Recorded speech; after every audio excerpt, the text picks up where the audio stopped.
part pour une marche de 200 000 où ils vont marcher à peu près 25 000 par jour. Ouh. Et il dit sous un soleil de plomb qui faisait qu'on était incapable de toucher à nos casques de métal. On pourrait se faire cuire un œuf dessus. Ou dedans. Plus pratique. Puis, ils viennent en contact avec la malaria, qui est une maladie semi-tropicale.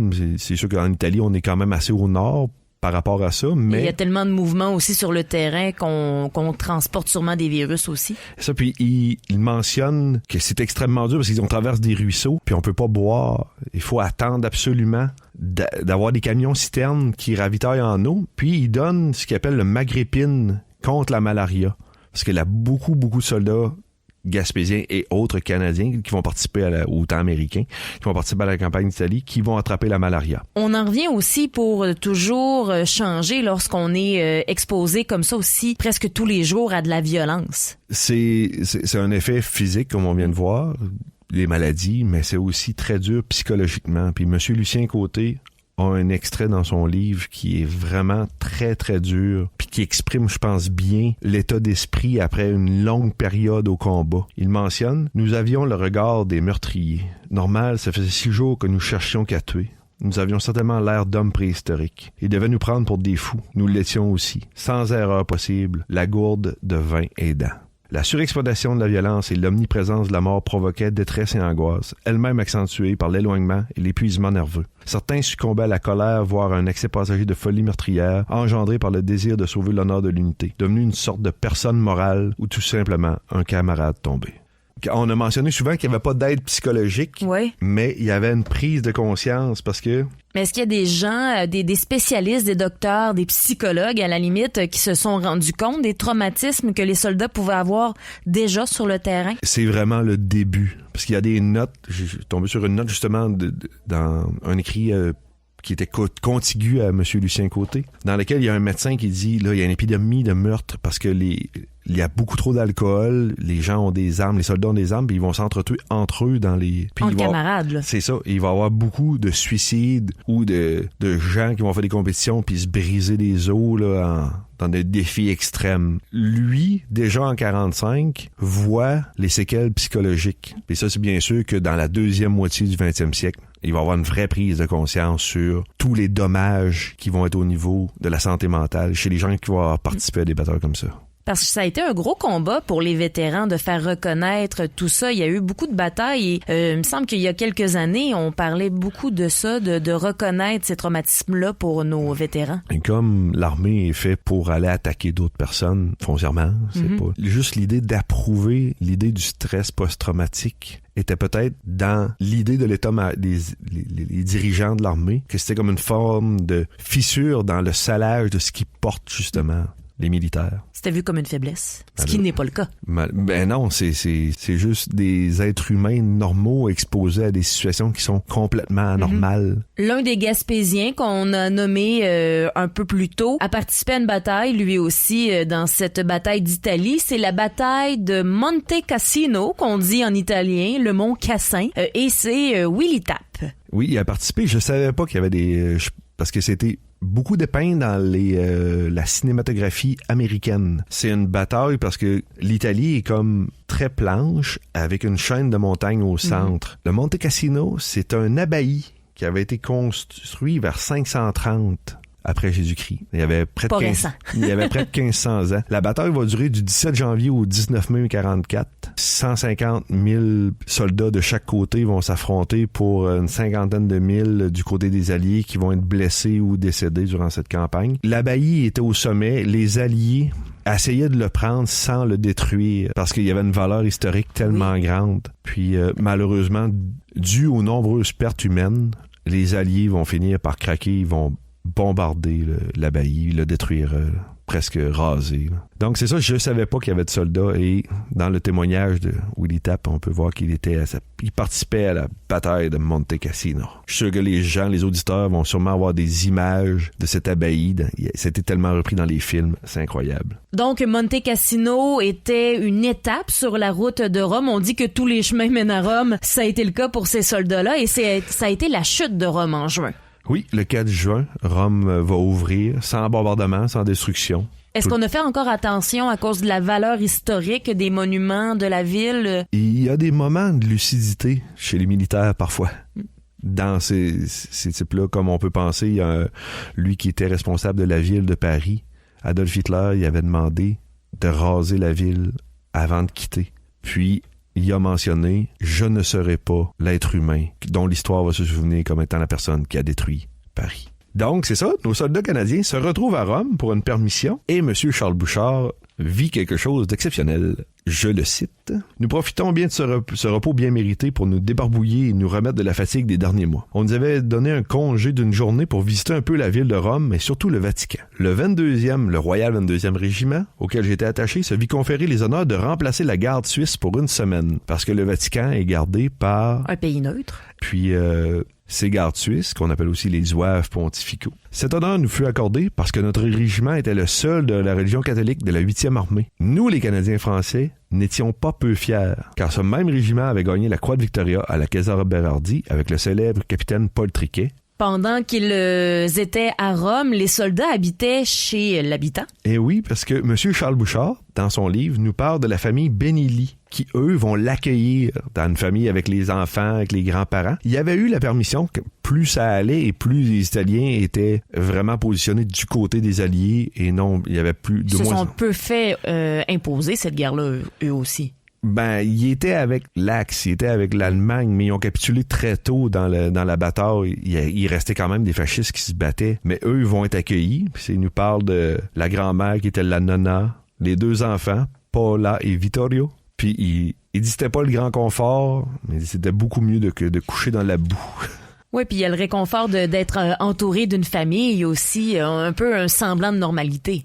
Monsieur Bouchard va tellement être touché par ça qu'il va retourner en 79 visiter des lieux dans lesquels il a passé en Italie 34 ans après le fait. Puis il va revoir des gens, puis il va même établir une correspondance sur la même période de temps, 30-40 ans, avec des familles italiennes qu'il a connues. C'est dire comment ça l'a marqué. Ça a créé des liens indélébiles parce que, justement, cette espèce de solitude qui est comblée par l'environnement familial, puis... Pour avoir vécu très près d'Italiens quand j'étais à Montréal, il y a un petit quelque chose entre les Italiens et les Gaspésiens. Oui, puis je pense aussi que le fait qu'on ne sait pas qu'est-ce qui va arriver demain, ça doit aider les soldats à se livrer un peu plus à ces amis-là, ces familles-là, parce qu'on ne sait pas si on va être encore en vie la semaine prochaine. On ose un peu plus peut-être se confier. Probablement aussi parler de choses très simples, comme dans les référents, parler de sa mère, comment est-ce qu'elle est, c'est son père, ses frères, ses sœurs, qui sont... des éléments qui eux, vivent... Chanter du Sinatra. Peut-être! On a parlé que l'Italie était découpée en partie par toutes sortes de lignes et il y en a une dont on n'a pas parlé vraiment, c'est la ligne gothique. C'est dans le nord de l'Italie, puis c'est sur le long des Apennins, chaîne de montagne en Italie, où ce que les Allemands vont poser finalement leur dernière ligne de fortification afin d'empêcher les Alliés d'avancer. Et là, on rencontre un nouveau Gaspésien. Ben oui, un petit nouveau. Un petit nouveau. De son nom complet, Joseph André Paul Mimot, qui était natif de Rivière-Madeleine, juste à côté de chez nous, à Grande-Vallée, et qui va participer à ça. Et pour sa participation à la Deuxième Guerre mondiale, il va recevoir médaille et décoration, étoile 39-45, étoile d'Italie, étoile France-Allemagne, médaille canadienne des volontaires, puis médaille de guerre 39-45. Très décoré. Et je pense que c'était t'avais comme une médaille par campagne, là, quand tu y avais participé, en fait, d'avoir survécu. Donc c'est ça, lui, il va arriver pour la première fois sur la ligne gothique. Ça va être son baptême du feu. C'est une ligne qui a 16 km de profondeur, plein de barbelés. Puis là, c'est les derniers retranchements allemands, puis ils veulent pas perdre. Parce que là, c'est la fin. C'est très stratégique, là. C'est ça. S'ils reculent à l'arrière de ça, c'est la fin de la campagne italienne. Ça va durer du 28 août au 17 décembre 1944. Il y aura plus de 100 000 blessés et décédés durant cette dernière vague.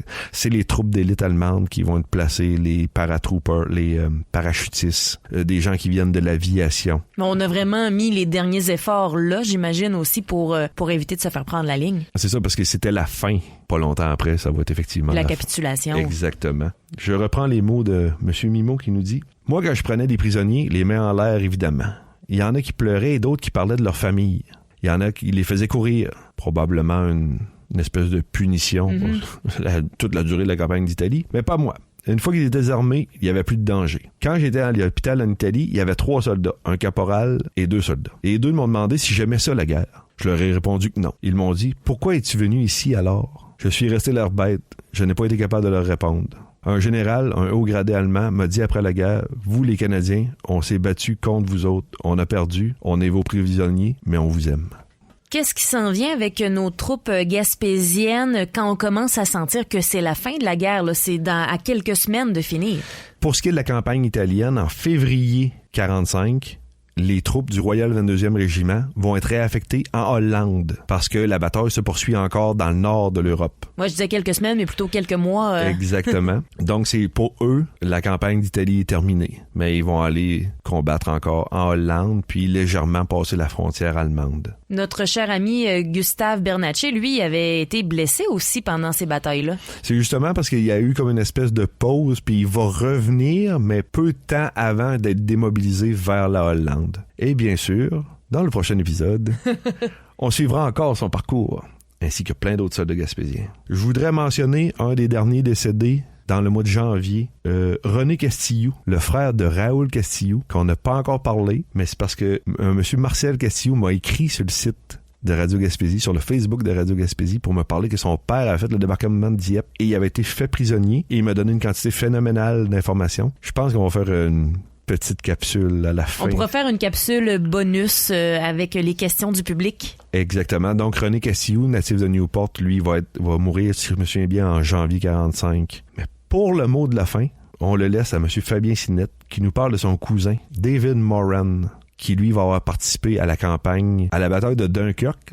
Je savais pas qu'il y avait aucun Gaspésien qui avait participé à la bataille de Dunkerque, mais qui va aussi participer à la campagne d'Italie, puis il va nous parler un peu de ce qui se passe qu'est-ce qui s'est passé avec lui.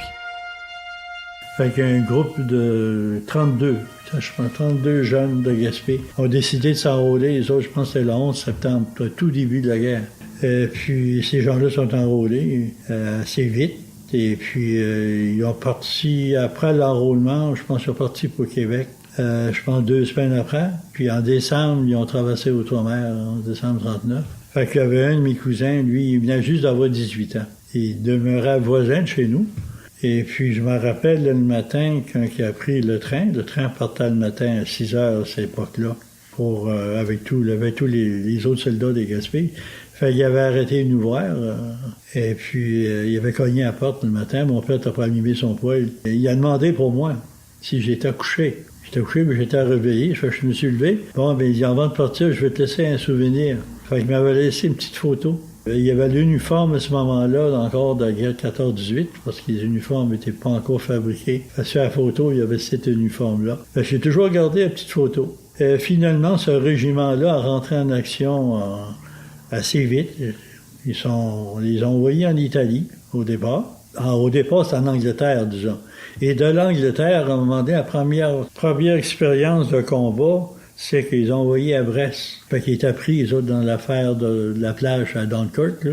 Ils ont fait un film, c'est ça. Malheureusement, ils n'ont jamais mentionné les Canadiens dans le film, mais il y avait ce régiment-là qui avait participé à Dunkirk, là, qui ont tué, évacué, parce que c'était en 1940, juin 1940, et les Allemands avaient envahi la France.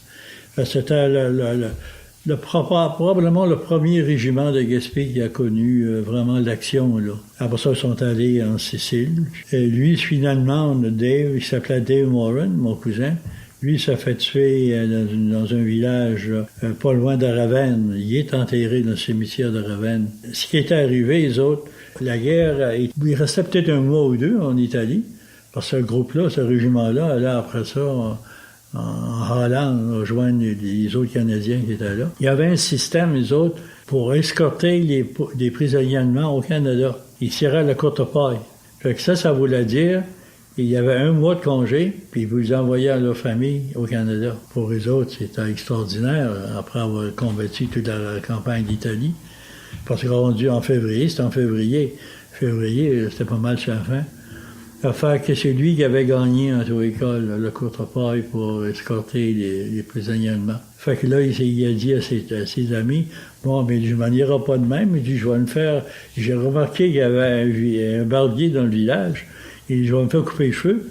Parce que le lendemain, il s'embarqua dessus le lendemain pour le Canada. Puis quand il est arrivé là, en mettant la main sur la porte, il y avait un obus qui a tombé sur le salon de Barbier. Ça fait qu'il a tout détruit, puis il s'est fait tuer là.